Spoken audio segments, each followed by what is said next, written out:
Hello and welcome to WNHH FM's Dateline New Haven. I gave you an extra H there. I'm your host, Paul Bass, inviting you to join me on an exploration of what makes the Elm City tick. Peter Goselin is looking to make New Haven and Connecticut tick as our next Attorney General. Peter is the Green Party's candidate for the post in this fall's election, and he's here in the WNHH studio to tell us all about it. Welcome, Peter. Nice to meet you, man. Well, thanks. It's great meeting you, Paul. After all these years, we've intersected at various places over the years, I think. I'm sure we have. We found out before we were on the air they were the exact same age. Yes. With some similar history behind us. Very much so. Well, longtime Connecticut residents involved in trying to, uncover the truth about things. Although I have never run for Attorney General of the state of Connecticut, which is what you're currently engaged in, Peter. How's the campaign going? Well, we're just getting started. We just set up our website just within the last couple of weeks. The campaign has a Facebook page. Folks can look for us online as Goselin 4AG, Goselin 4AG. We're starting to get some good response from people, but it's still early. And have you ever run for office before? No, I never have. So what got you at 58 years old to take a plunge like this for a statewide campaign? Well, really, in some respects, the idea was that I was looking at the situation of the Attorney General as from a lawyer's point of view and saying, there are so many issues that people desperately want to see the government take action on, and it's not happening. And it's not coming from the legislature. It's not coming from the AG's office. It's just not happening at all. And I wanted to communicate to people that there are actually things that we already have the power to do to address some really serious issues. What it takes isn't a new set of laws to be passed. What it takes is the political will to use the laws that we have. So the Attorney General is often called the people's lawyer. You don't do criminal cases. That's the state's attorney in Connecticut. The Attorney General files civil lawsuits on environmental issues, financial fraud, and public health. Gotten, I think, tens of millions, if not more, a year come into our coffers because of suits that George Jepsen has filed, usually in conjunction with other attorneys general. You also have a second important function as Attorney General if you're elected, which is to advise the governor and the legislature when they ask for your legal opinion on matters they're involved in. So, Peter, you said you feel that there are enough laws on the books to do more for consumers, for civil rights cases, whatever, environmental cases. I'm not sure which ones you're focusing on. Which laws are you specifically thinking on, and what kind of action could the Attorney General take with them? Well, as we were thinking about launching this campaign, the one thing that came through really clearly was that the number one issue that politicians aren't addressing in the state of Connecticut, not just in Connecticut, but all over, that is not being taken up by the major parties, is the problem of the escalation, really the epidemic of police violence and the militarization of police departments. And this is something that the Attorney General in Connecticut can take action on because, of course, in situations where a local police department is involved in racial profiling or is determined to have a culture of racial bias or to be engaged in training activities that promote the use of violence against people of color, that would be in violation of Connecticut's Constitution, which provides for equal protection for all citizens, for all residents of the state. And you're right, because usually when those cases are pressed, it's the federal government. In East Haven, we had decades of police profiling, and then a bunch of years it was targeted specifically at Latino immigrants. And it did take a federal Justice Department investigation under Eric Holder to blow that up, send corrupt cops to jail, and get some real change there. Do you feel that, I guess, under Jeff Sessions, we're not going to be finding that he's declared they're going to be going a different way? Yeah, we're definitely not going to be. There were federal consent decrees in cities like Chicago that he wants to undo, even when the police departments thought they were a good idea. That's correct. There's no question that we're going to see any of that sort of activity under a Trump presidency or under a Republican presidency. Frankly, I doubt that we will see it in the future under a Democratic Party presidency because I think what we're seeing is an increasing consensus between the parties on certain issues, that for all of the evident antagonism between Republicans and Democrats, there's a fair level of consensus at the federal level, that there's not going to be campaigns to reduce police violence or to address the problem of racism by local police departments.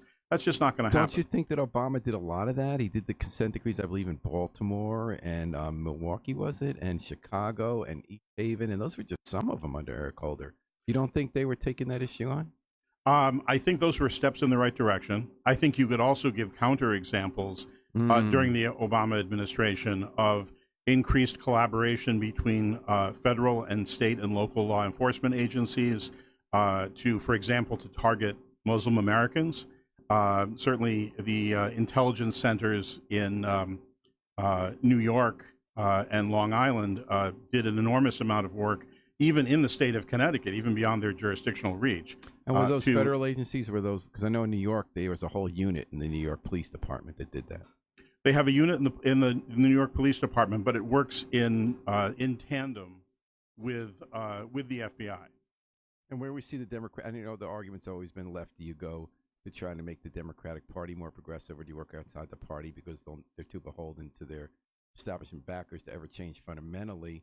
And I think the answer was often both. You had sort of DSOC and you had the Green Party. Do you feel the Democratic Party with the Bernie Sanders, Elizabeth Warren wing might be moving more in that direction? I think that wing of the Democratic Party is going to is actually, if it hasn't already, is headed for a split.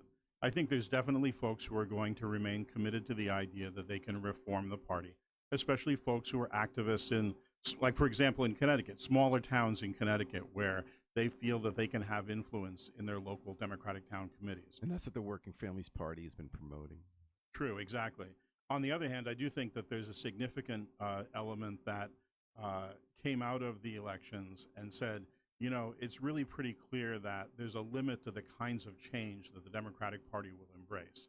And if anything, since the election, the Democratic Party national leadership seems to be indicating that the extent of that change is even narrower than we might have believed when Bernie Sanders was a candidate. What struck me was, the Working Families Party basically has your agenda, I would argue, or the Green Party, but they try to reform the party from within. The Democratic Party, they endorse Democratic candidates, have a ballot line, and use that as leverage.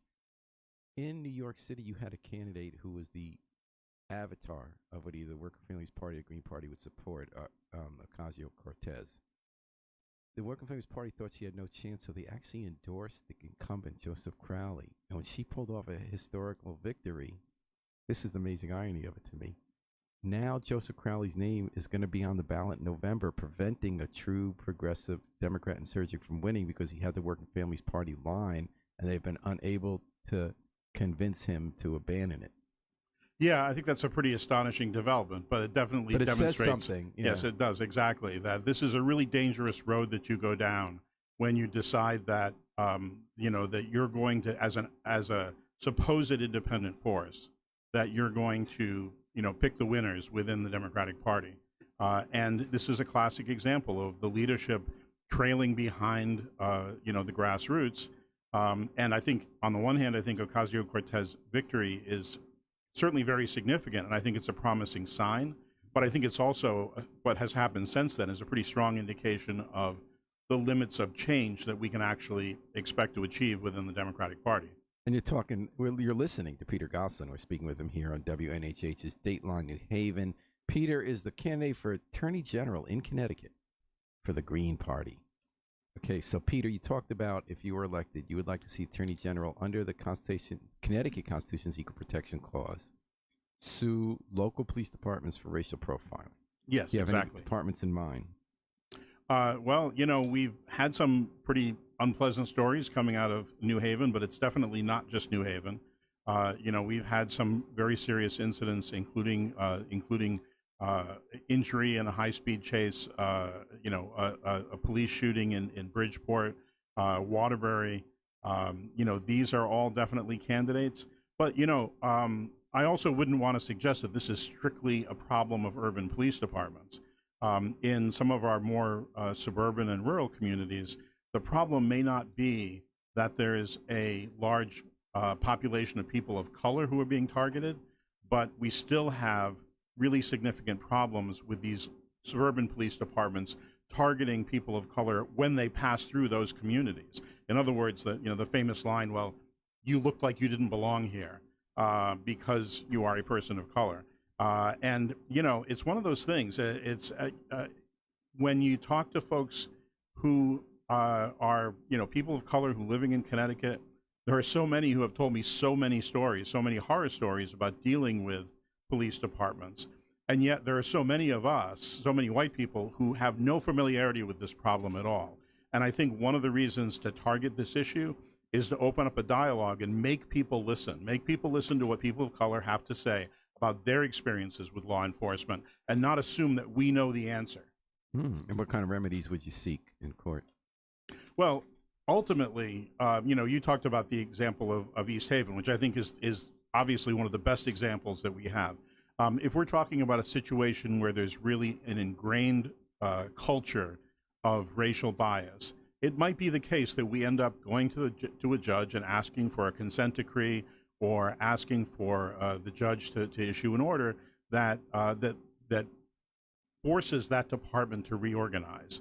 In the worst case scenario, we would want to see what happened in East Haven. We'd want to see a department being placed under the supervision of an independent third party appointed by the court, who then makes all the decisions about who will and will not be allowed to remain in the department, and what changes will take place in the training programs. And of course, in East Haven, we had both civil and criminal remedies. The Justice Department criminally prosecuted Miller's Boys, a group of men who repeatedly falsified documents and covered up, just beating up and brutalizing and planting evidence on people. And then they also had the civil remedies you were just describing.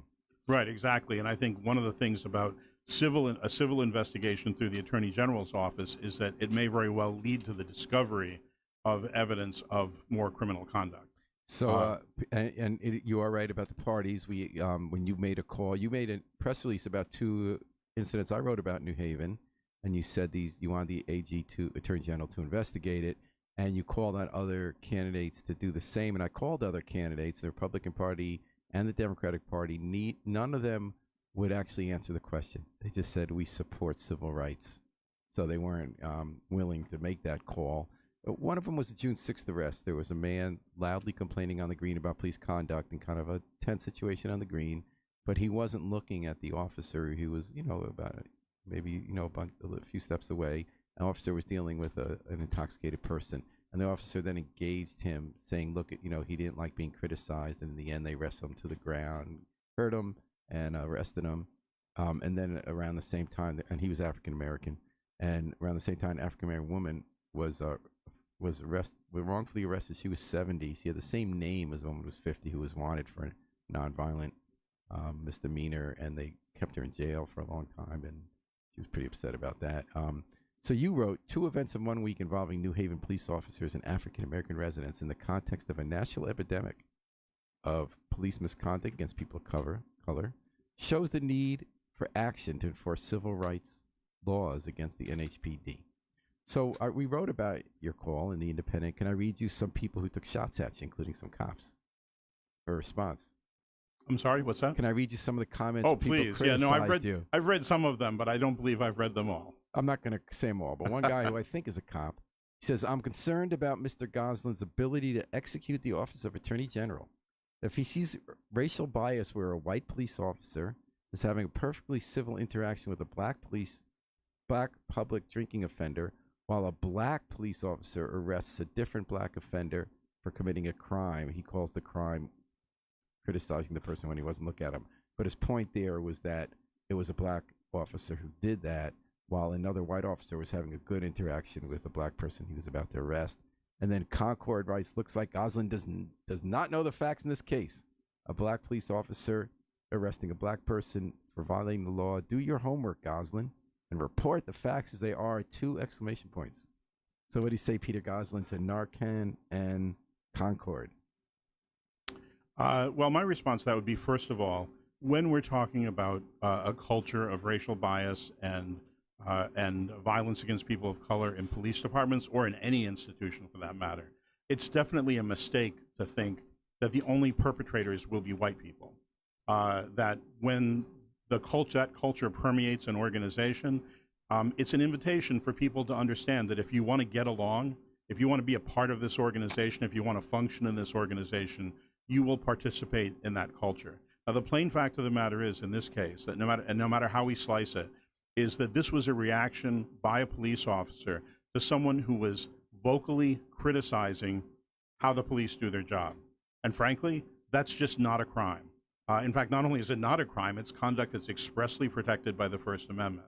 So for an agent of the state to target an individual because they are even claiming, even if they're mistaken, that there is racial bias going on in the actions of a police officer, for the state to act against that person, that's outrageous. And the fact that we have to process it and even think about how outrageous it is shows just how far down the road we've gotten, to the point where we're not allowed to question the police anymore. And obviously, there are issues intertwined. There are issues of race, and there are issues of the civil rights and civil liberties. The police department in New Haven had a long history, including against the Independent, of taking people's cameras when they were trying to take pictures of police doing their work, and sorry about lack of respect for that. But how do you decide when it's a racial versus a just civil liberties violation, or maybe they're intertwined so that it doesn't matter? Well, I think it is often intertwined. I also think that it's important to talk about them in tandem, because, when we're talking about violations of civil liberties because of people criticizing the police force, the first targets are always the population that's being policed. Here in New Haven, some of the folks who have been vocal activists and have put out demands for a civilian police review board and for more accountability have also been individually targeted for reprisals, not just because of their race, although I think it's a factor, but also because of their public criticism. And I think one of the good reasons to have that discussion in a very public way is that it engages a much bigger part of the population. Those of us who say, of course, you should have the right to criticize the government when it oversteps its bounds, as well as those who are the recipients of police violence because of their race. The issues really can't be unwound from each other. That's also why, in the context of discussing this as a campaign issue, it's also why I've discussed it as part of the overall issue of the militarization of the police. And Obama was involved in that, selling surplus military gear to local police departments. Specifically, yes, but in general, we've seen this tremendous change in the way that police departments operate, where military-style tactics and military-style gear are just part of the everyday part of, And what kind are you talking about, like tanks? You're talking what kind of long rifles? What kind of military gear are you focused on? I think that when we're talking about using, for example, in not here in New Haven, but in other communities in cities where, for example, they're using these new sonic weapons. Essentially they are anti-personnel devices. They are intended to cause anybody within range physical pain for remaining there. In other words, it doesn't make any difference whether you're committing a crime. It doesn't make any difference whether you've disobeyed a police order. The government is literally punishing you for being present at a place that they don't want you to be, even though it's a public place. And I think when we start talking about these kinds of tools, when we talk about the use of tasers as a way of punishing somebody, not because they're non-compliant, but because a police officer doesn't like what they have to say, or because they're not acting quickly enough. When we see these kinds of weapons being used in a really indiscriminate fashion, and being used in order to promote cooperation with the police, not because you've committed a crime, but just because the police want you to do whatever it is they want you to do, then I think we've really headed into some dangerous territory. All right, we've headed into Attorney General campaign territory today on Dateline New Haven, WNHH FM, your home for community radio, 103.5 FM, live streamed at newhavenindependent.org. Today we have with us the candidate for Attorney General in Connecticut from the Green Party, Peter Goselin, going after the open seat being vacated by retiring Attorney General George Jepsen. So you weren't a fan of Jepsen? I think that Jepsen has done what attorney generals, Democratic Party attorney generals, have done over the years. In Connecticut, that office has been held by a Democrat since I think 1959. So it's been a position that's been sort of reserved for them. And when it comes to some of the issues involving consumer rights and tobacco litigation and things of that sort, some of our attorney generals have done a decent job within that realm, but they are definitely not using the full scope of their authority, and they're not using it in a fashion that's going to address really critical local issues. Now you live in West Hartford, you said, right? That's right. And you practice law there as well? Yeah, my office is in Hartford. Okay, you said you focus on labor and employment issues mostly, right? That's right. I represent individual employees and labor unions against employers. What's the case you're proudest of that you've filed, Peter? Let's see. I would say that it'd be hard to pick out one, but I can tell you that a class of cases that I have handled over the years, over the last decade or so, I've represented quite a few people, primarily undocumented immigrant workers, in claims against employers to recover wages that weren't paid. And that's definitely the work I'm the most proud of, because very, very often these are folks who have been really beaten down and intimidated to the point where they have been led to believe that they have no rights at all, and are often really terrified of the possibility of retaliation by employers.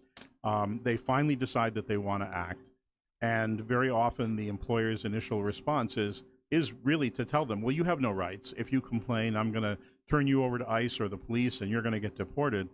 And it's a real wake-up call for some of these employers when they find out that, no, as a matter of fact, we're going to take them into court. We're going to scrutinize. We're going to look at their books. We're going to look at their employment records, and we're going to punish them. We're going to get double and triple damages and attorney's fees if they won't pay these workers what they owe them. Tell me about one of those cases. Let's see. Okay, so an employer who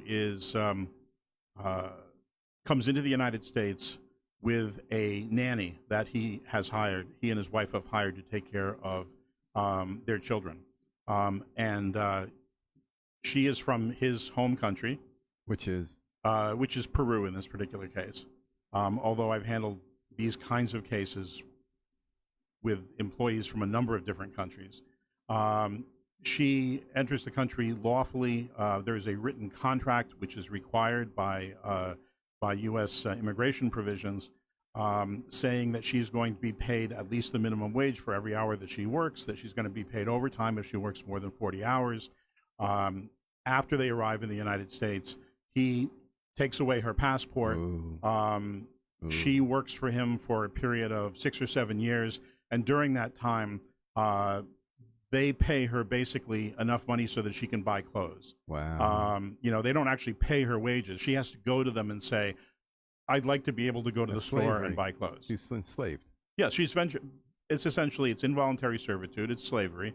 Of course, the interesting thing about it is that when we have confronted these employers, not just in those, but in some of the other cases that I've handled involving wage theft as well, the one thing you can count on is that the employer will respond and how shocked they are that the employee would complain, because after all, I treated them like family. And every time I hear that, for what you do. So in this case, when was this? When did she come to you, and why did she come to you? This was about this was about 5 or 6 years ago. She actually came to me through a clinic that was being operated by Connecticut Legal Services, which was a really great program. They referred her to me because of kind of the severity of the legal issues and the conditions that were involved. And we were able to recover a substantial amount of money in a settlement.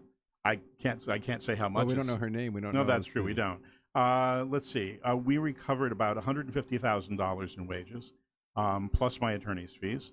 Did she get her passport back? She got her passport back. She actually has now has a green card. Wow. and is a legal resident of the United States. Excellent. We actually were able to work with her and with the folks who helped her to normalize her immigration status. Oh, good job.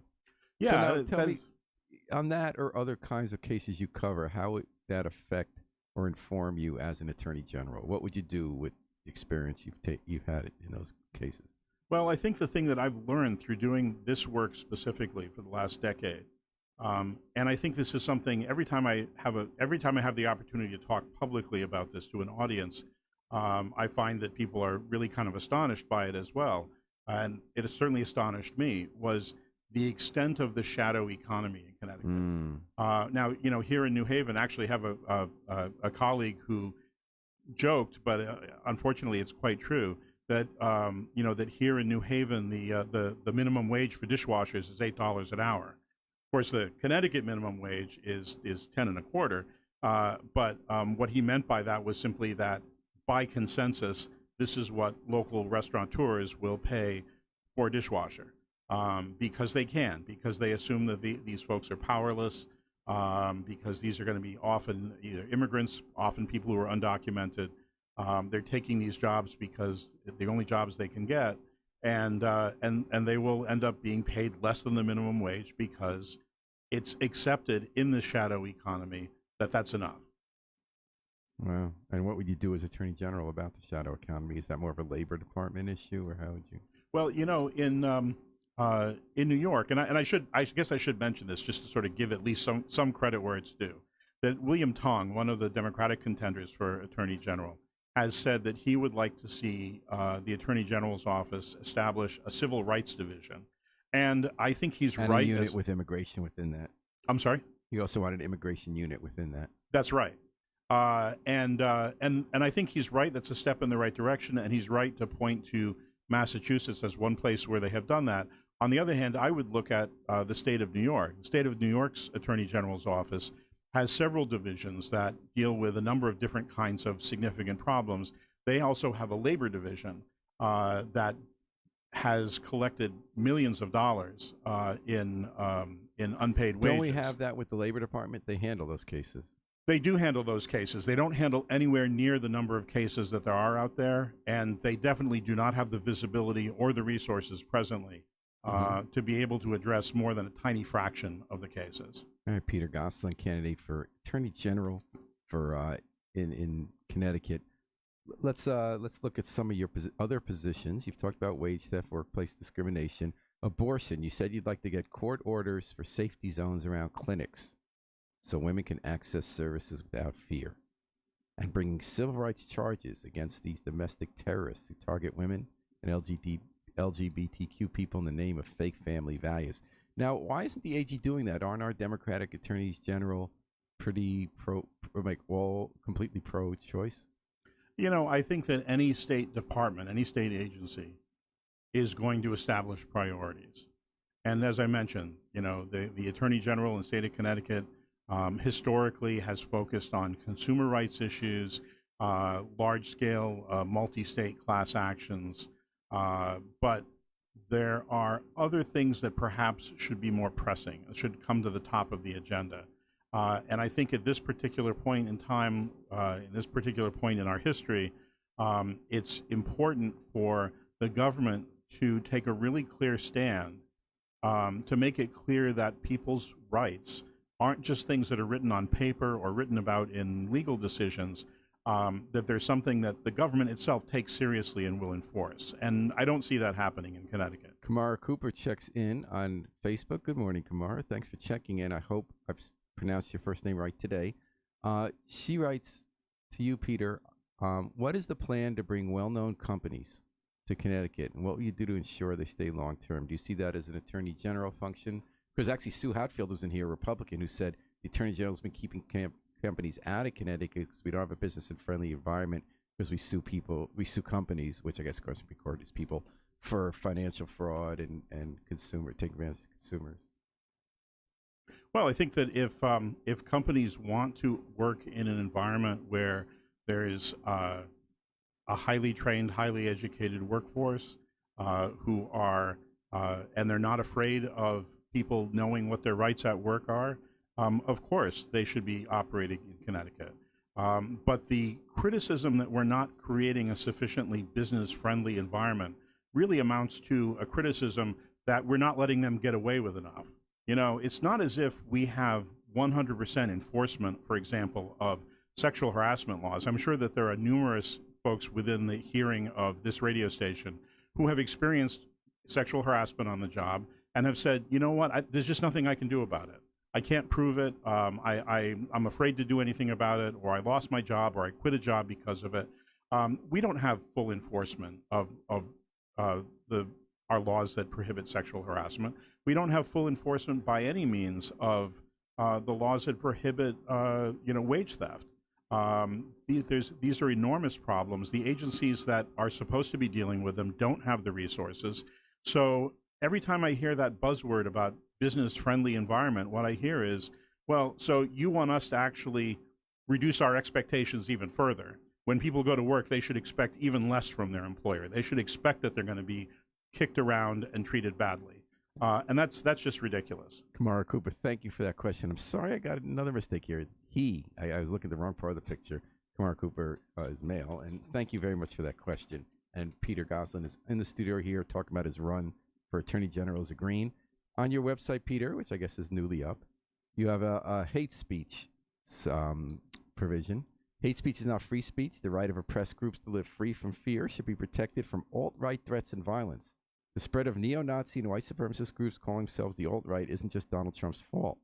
They are aided by spineless politicians and by sympathizers and law enforcement who pretend that cross-brownings and brown-shirted parades are just another form of free speech. This is from Peter's website. I support Antifa activists who use direct actions to challenge hate speech, and I believe the Attorney General should act against groups that use speech to incite violence and terrorize others. So is it fair to say you're taking sides in defining hate speech? Because some people say Antifa does believe in breaking laws to confront, to commit violence or disobey parameters of how demonstrations are set up to let people talk. And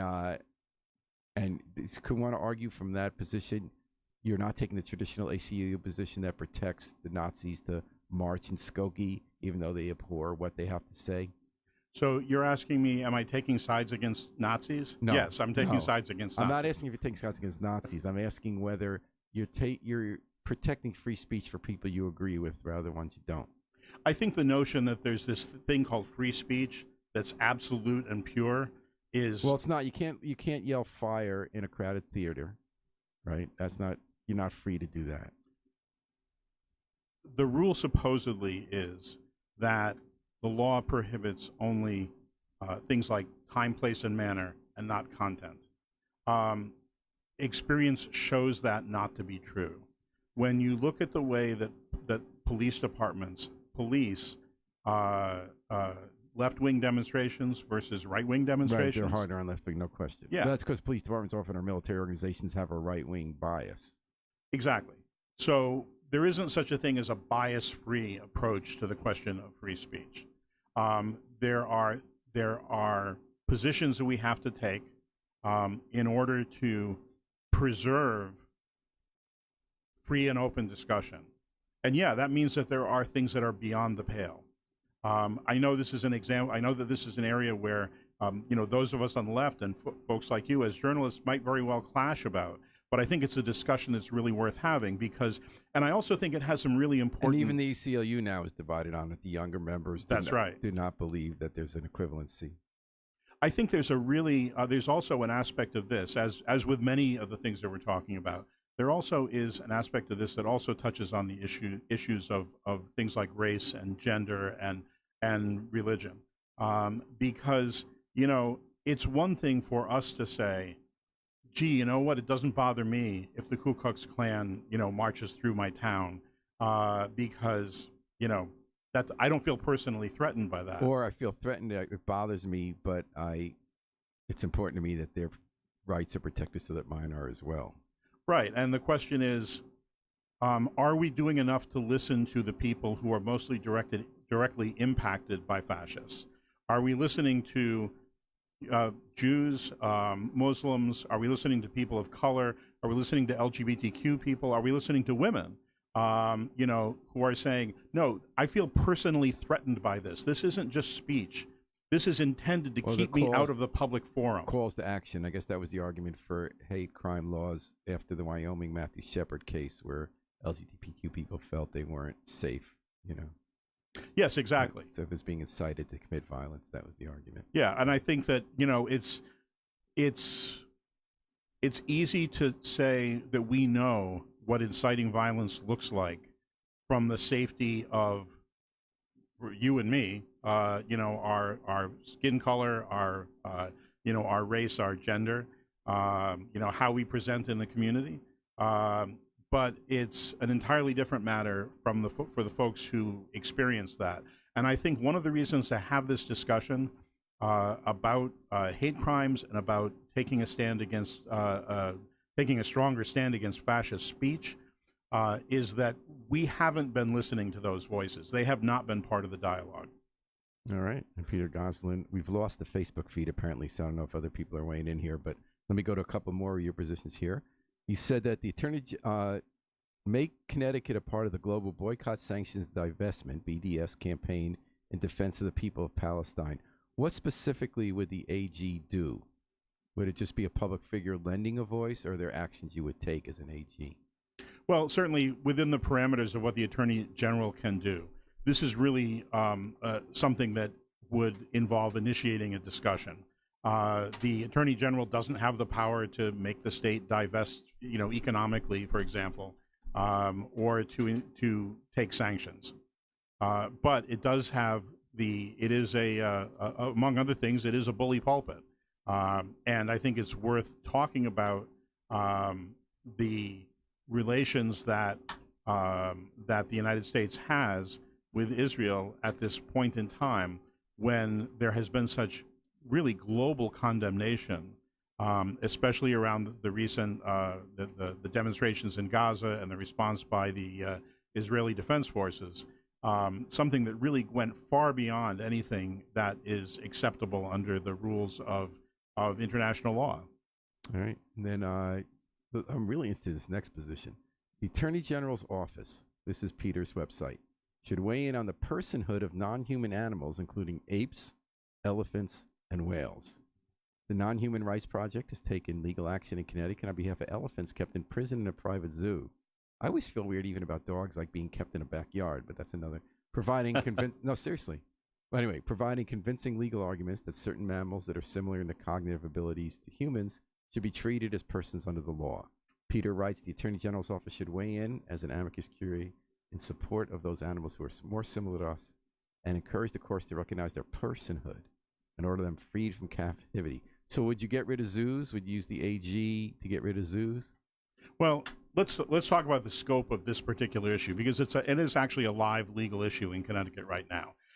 The Non-Human Rights Project has taken the position that because of the similarity between certain groups of animals and human beings, in terms of things like cognitive ability and brain structure and the ability to communicate with each other in complex ways, the ability to use tools, things like that, that these are classes of animals that deserve some higher level of respect than they are currently accorded under the law. Under the law right now, all animals, to the extent that they are not wild animals, are simply property.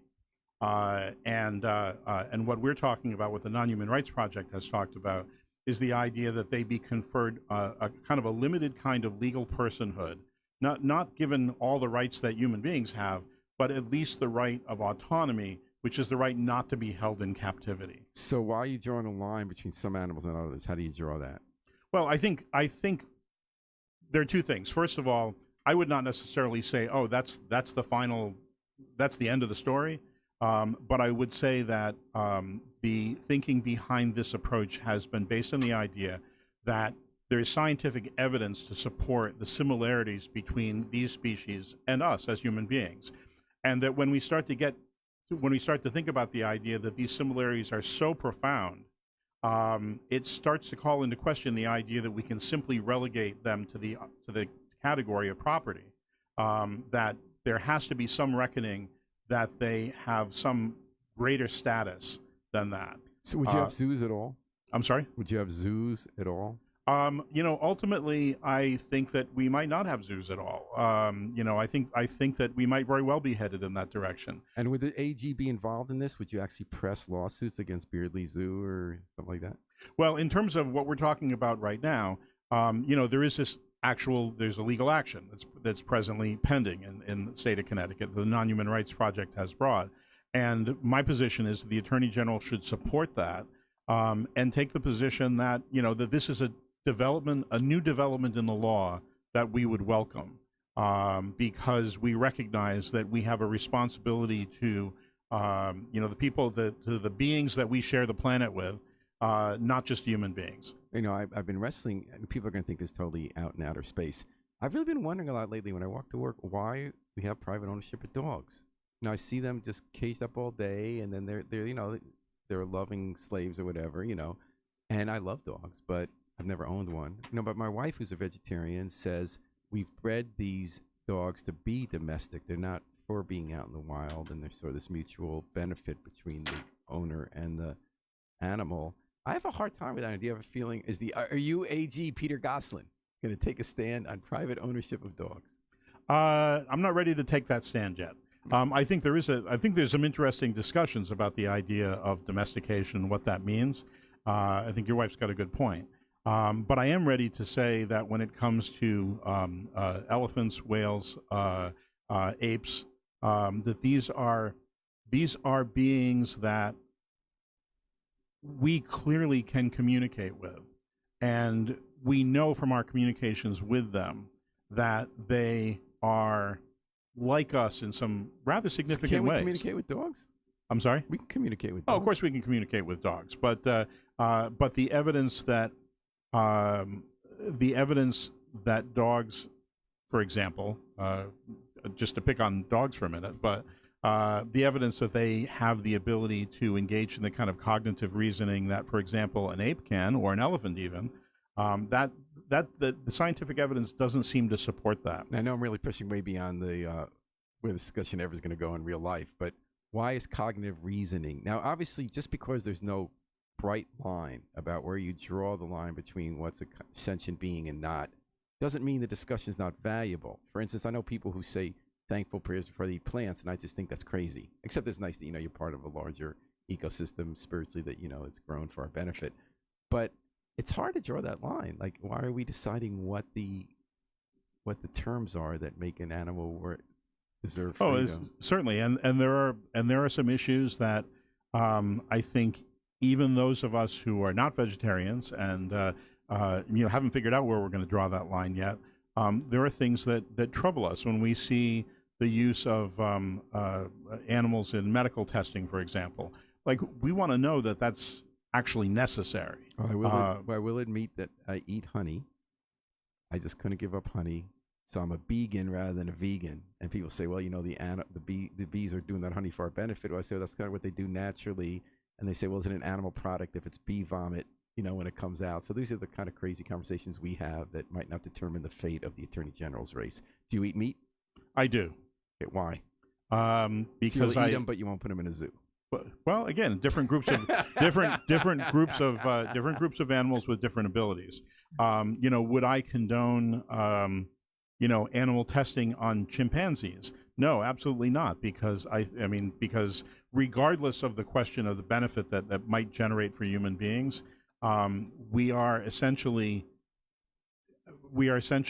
torturing a brother species, I suppose you could say.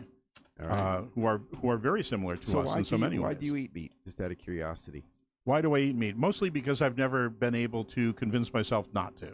Mm-hmm. I actually, as a matter of fact, this is a discussion in our family because my wife and I have both gone for long periods of time as vegetarians. And then a number of years ago, we decided to have a Thanksgiving turkey, and it was all downhill from there. The tryptophan just got you. That's it, exactly. Truth is, I believe you should never judge other people on what they eat, because compared to like how people are treating other people right now in the world, that's not the big fight. It's interesting how people can draw standards about what is acceptable conduct. That we can walk by a homeless person sleeping on the sidewalk but feel very indignant about the fact that other people eat meat. Someone I think you might know, Timothy Goselin Jr. writes in, stranger things have happened. If corporations are people, then why not ... I like this. Your brother?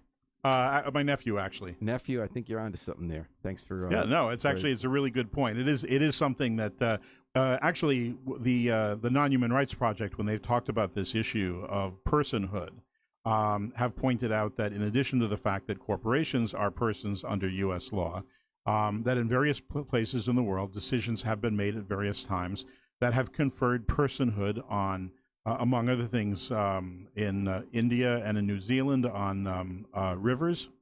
Oh, wow. Rivers are people? Persons, not people. Persons that have a certain set of rights under the law, which are not identical to all the rights that we have, but it places a kind of a limit around what can be done. Because after all, the problem we have is that because we've created this dichotomy of personhood and non-personhood, everything that's not a person presently, everything to which we do not attribute that status, anyone can own or do anything they wish to within the scope of the law. So it's important that you can't own a river. So yeah, in this case, this was I think the case in New Zealand involved a river that had tremendous significance, cultural and spiritual significance to the folks who lived in that area, and they wanted to ensure that in perpetuity that there would be no way that it could be encroached upon or misused.